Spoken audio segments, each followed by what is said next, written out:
अरविंद केजरीवाल जी डर गए हैं क्या, जो ईडी का सामना करने के लिए उनके समन पे बार बार आने के बावजूद जाते नहीं हैं? नहीं, डर नहीं रहे हैं। वो तो कोर्ट के अंदर, उस पर ईडी कोर्ट के अंदर गई है और कोर्ट ने 16 तारीख की डेट मुकर्रर की है। तो अदालत के अंदर तो उस दिन भी वो वीडियो कॉन्फ्रेंसिंग से गए थे और 16 तारीख को भी जाएंगे। अदालत में फैसला होगा। अगर कोई भारतीय जनता पार्टी चिट्ठी पर चिट्ठी जारी करती रहे, ईडी की चिट्ठी भारतीय जनता पार्टी जारी करती है? ईडी की चिट्ठी भारतीय जनता पार्टी जारी करती है। आप ईडी को जिस दिन चिट्ठी जारी करनी होती है उसके पहले से ही भाजपा के नेता बोलना शुरू कर देते हैं। उनको कैसे पता चलता है? नहीं, तो आप भी कहते हैं कि 1 हफ्ते में हमारा ये नेता गिरफ्तार हो जाएगा। हाँ, तो हम कहते 5 दिन में हमारा ये नेता गिरफ्तार हो जाएगा। हम कहते हैं ना, तो मतलब कि वो बात है, हमें पता चलती है तभी तो कहते हैं। तो तब आपको ईडी में आपके सूत्र हैं? नहीं, ईडी में सूत्र नहीं है। बात सवाल ये है कि जब वो चीजें होती हैं तो ऐसा चीज तो नहीं है कि सब लोग जो है आज सरेंडर कर दिए हैं। इस देश का भला सोचने वाले भी कुछ लोग हर जगह हैं। आज डर के मारे बोल नहीं रहे।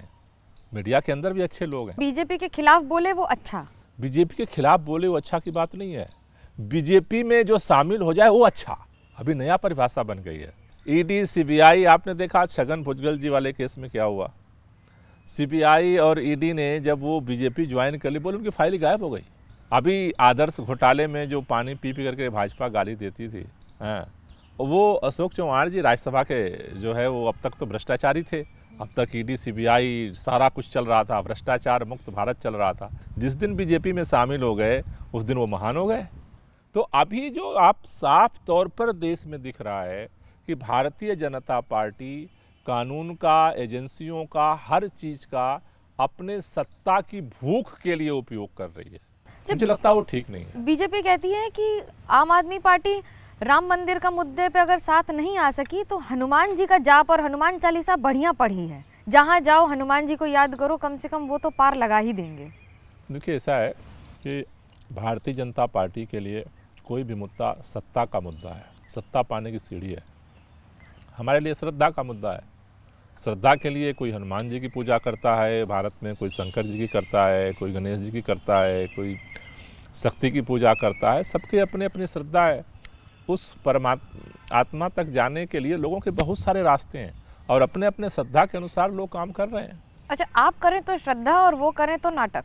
नाटक नहीं, सत्ता की सीढ़ी, दोनों में फर्क। वो करे तो सत्ता, बीजेपी करे तो सत्ता और आम आदमी पार्टी करे तो श्रद्धा नहीं। सत्ता की सीढ़ी बना रखा है ना उन्होंने। उसके लिए देखिए 2 चीजें होती हैं। एक श्रद्धा करने के लिए। नहीं लगता कभी राम और हनुमान को लेके किसी भी पार्टी के द्वारा इतनी राजनीति अशोभनीय है? नहीं, मेरे ख्याल से देखिए 2 चीजें हैं। भारत में लोग सरकार क्यों बनाते हैं? इसलिए बनाते हैं, राजनीति किस लिए है? पूजा करने के लिए। भारत में अनंत काल से लोग आध्यात्म के चरमोत्कर्ष तक पहुंचे हैं। हिमालय के कंदराओं में लोगों ने जिंदगी बिता दी। उसके लिए किसी पार्टी की जरूरत नहीं थी। तब ये पार्टियां पैदा भी नहीं हुई थी, जब भारत अपने आध्यात्म के शिखर पर था। पार्टियों का जन्म किस लिए हुआ? आधुनिक लोकतंत्र में सरकारों का जन्म हुआ लोगों के लिए काम करने के लिए, कि वो कैसे स्कूल अच्छे बने, शिक्षा की कैसे बेहतर गारंटी करे सरकार, कैसे अस्पतालों की बेहतरी के लिए काम करे, कैसे लोगों के रोजगार के लिए काम करे, कैसे लोगों की ज़िंदगी रोजमर्रा में जो संकट है उसके समाधान के लिए लोकतंत्र में पार्टियों का जन्म हुआ। मुझे लगता है कि सभी पार्टियों को इस पर फोकस करने की जरूरत है और इसमें जो बेहतर करेगा उसके लिए उसको लोग समर्थन देंगे। पंजाब में आपकी सरकार है और सरकार के काम पर कई सवाल उठते रहे हैं। यहाँ तक कि सवाल उठे हैं कि विदेशी ताकतों की मदद से पंजाब में बहुत सारे कामों को अंजाम दिया जाता है। ये सुनते हैं तो आप क्या सोचते हैं? देखिए, ऐसा है कि आज जिस तेजी के साथ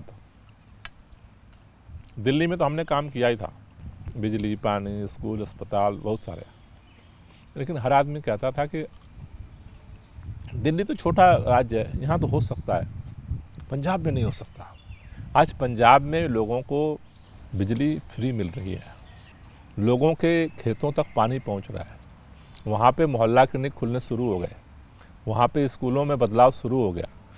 जिस तेजी के साथ वहाँ पे काम पंजाब के अंदर हो रहा है, आज लोगों के पास इसका कोई काउंटर नहीं है। नहीं, आम आदमी पार्टी की सरकार पंजाब हो या दिल्ली, किसान आंदोलन का समर्थन कर रही है। इस बात में कितनी सच्चाई है कि विदेशी ताकतों की मदद करने के लिए आप किसान आंदोलन को देश में एक छवि बनाने के लिए समर्थन कर रहे हैं? देखिए, पहली बात क्या है कि भारतीय जनता पार्टी पिछली बार अगर किसान आंदोलन को आप देखें, करीब 1 साल जाड़ा, गर्मी, बरसात में किसान सड़क पे पड़े रहे। ये सारे आरोप रोजाना भारतीय जनता पार्टी के नेता यही लगाते थे, ये खालिस्तानी है, ये आतंकवादी हैं, फलाना है, ढिलाना है, तमाम तरह के आरोप। मतलब मेरे ख्याल से कोई ऐसी गाली नहीं थी, अपमानजनक कोई ऐसा शब्द नहीं था जो किसानों के लिए उन्होंने ना बोला हो। लेकिन तीनों काले कानून तो वापस लिया है, देश के माननीय प्रधानमंत्री ने वापस लिया। तो मतलब क्या था कि वो जो काले कानून थे वो तो गलत थे, किसान तो नहीं चाहते थे, किसानों ने नहीं मांग की थी, किसानों के ऊपर जबरदस्ती थोपा गया था। ये मांग हमेशा उत्तर प्रदेश चुनाव या लोकसभा चुनाव इन्हीं समय पर क्यों उठ के आती हैं? इस समय नहीं उठती है। अगर आप देखें तो पिछले बार आंदोलन के बाद इस सरकार ने वादा किया था किसानों से कि आप आंदोलन ख़त्म करिए, हम ये तीनों काले कानून वापस ले रहे हैं और हम MSP गारंटी कानून लाएंगे।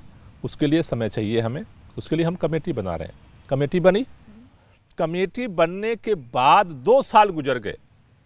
2 साल से किसान इंतजार कर रहे हैं, 1 दिन, 2 दिन, 4 दिन, 10 दिन नहीं, 2 साल। आखिरी संसद का सत्र भी खत्म हो गया, उसके बाद किसानों ने अपनी बात उठानी शुरू की कि भाई आपने कहा 2 साल बीत गए, कमेटी बैठी रह गई, संसद का सत्र खत्म हो गया, आप कब वादा पूरा करोगे? आप अब न बोले तो कब बोलें वो?